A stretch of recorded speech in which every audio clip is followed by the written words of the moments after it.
In our totally hyper-connected world, that constant buzz of notifications and the pressure to be online all the time, it can be a lot. So today, we're diving into this really fascinating study that explores a potential solution, the good old digital detox.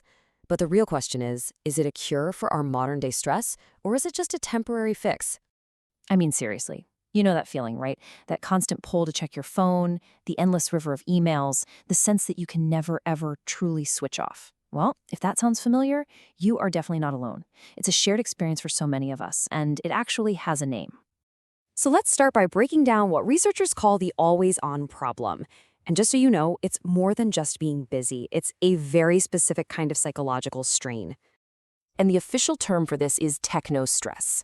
Believe it or not, this isn't a new idea. It was first defined way, way back in 1984.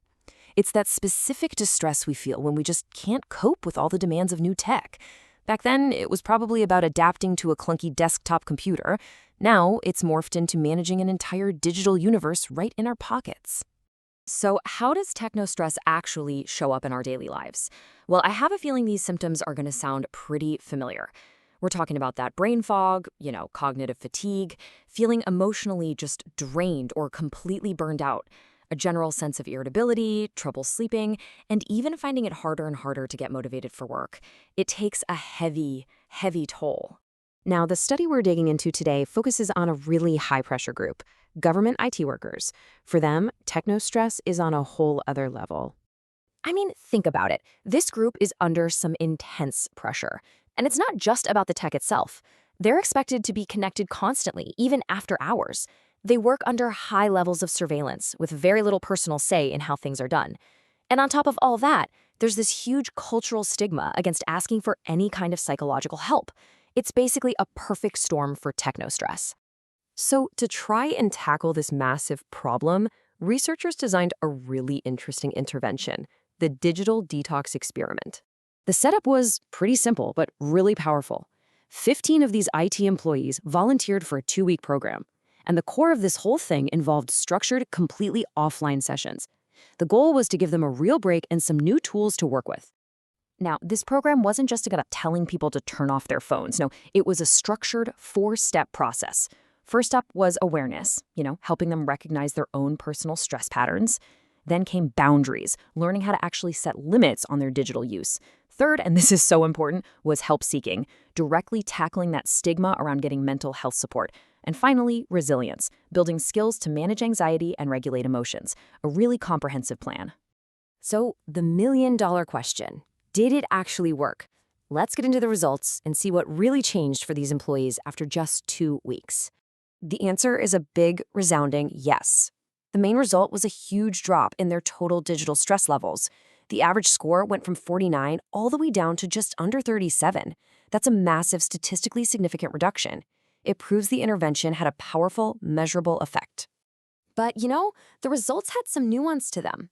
The biggest wins were in reducing that pressure to be always on and calming down the anxiety people felt about getting digital approval.